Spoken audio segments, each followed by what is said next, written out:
नमस्कार शेतकरी मित्रांनो, शेतकऱ्यांसाठी अतिशय आनंदाची बातमी। 18 जिल्ह्यांमध्ये पीक विम्याचे पैसे या तारखेपासून वाटप होण्यास सुरुवात होणार आहे। शेतकरी मित्रांनो, शेतकऱ्यांसाठी एक महत्त्वाची बातमी आहे। शेतकऱ्यांच्या खात्यावर 921 कोटी जमा होणार आहे। शेतकरी मित्रांनो, पंतप्रधान पीक विमा योजनेतील मागील वर्षीचे खरीप आणि रब्बी हंगामातील रखडलेल्या दाव्याची नुकसान भरपाई आता शेतकऱ्यांच्या बँक खात्यात जमा होणार।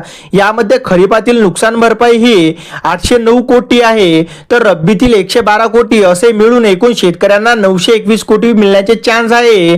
तसेच शेतकरी मित्रांनो, जो खरीप 2025 चा पीक विमा आहे तो 18 जिल्ह्यांना मंजूर झाला आहे। त्याची रक्कम 1219 कोटी रुपये आहे। शेतकरी मित्रांनो, आता शेतकऱ्यांना हा विमा कधी मिळणार, हेक्टरी किती मंजूर झालेला आहे, ते संपूर्ण माहिती आपण व्हिडिओमध्ये बघणार आहोत।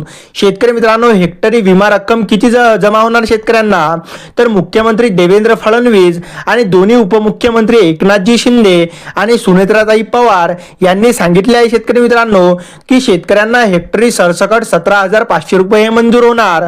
आता कोणत्या 18 जिल्ह्यांना पीक विमा हा मंजूर झालेला आहे, तर शेतकरी मित्रांनो त्यामध्ये 18 जिल्ह्यांची यादी जर बघितली त्यामध्ये नागपूर, भंडारा, गोंदिया, चंद्रपूर, गडचिरोली, छत्रपती संभाजीनगर, बुलढाणा, वाशिम, जालना, अमरावती, यवतमाळ, त्यानंतर परभणी, हिंगोली, अहिल्यानगर, नाशिक, धुळे, जळगाव अशा 18 जिल्ह्यांचा समावेश आहे।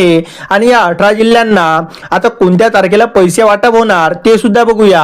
शेतकरी मित्रांनो, येणाऱ्या सोमवारला म्हणजेच 15 जून 2026 रोजी सकाळी 9 वाजतापासून थेट 18 जिल्ह्यात हा निधी वाटपास सुरुवात होणार आणि उर्वरित जे 18 जिल्हे आहे त्यांना सुद्धा मंगळवार किंवा बुधवारला हा निधी जमा होणार आहे। शेतकरी मित्रांनो, व्हिडिओ आवडल्यास व्हिडिओला लाईक आणि चॅनलला सबस्क्राईब नक्की करा।